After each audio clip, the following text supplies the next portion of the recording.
Le sommet de l'OACP se poursuit à Luanda, la capitale angolaise.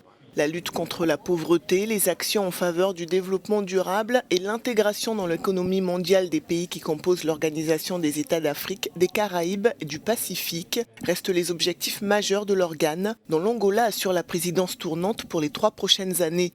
La réduction des inégalités est l'un des engagements qui ressort de cette 3e journée de réunion. Des réunions au cours desquelles l'importance des jeunes et des femmes dans l'Afrique de demain a été clairement établie. Nous, en particulier en Afrique, reconnaissons de plus en plus le rôle des femmes dans notre société.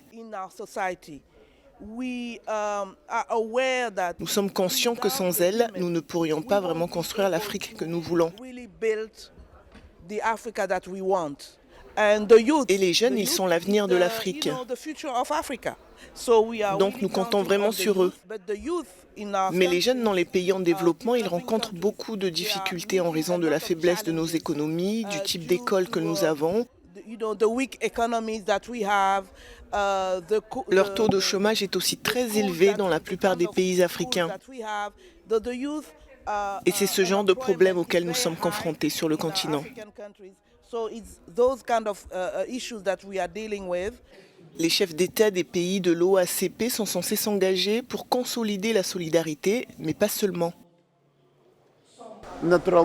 Bien sûr, les chefs d'État se préoccupent d'autres questions importantes.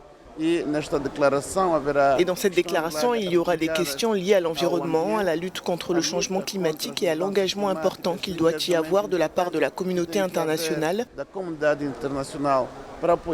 pour soutenir les pays confrontés à des problèmes très graves tels que la sécheresse, les inondations et certains typhons qui détruisent souvent des biens, notamment dans les Caraïbes et les îles du Pacifique. Il est prévu que ce samedi, les travaux se terminent par la signature de la déclaration de Luanda où ces engagements seront actés.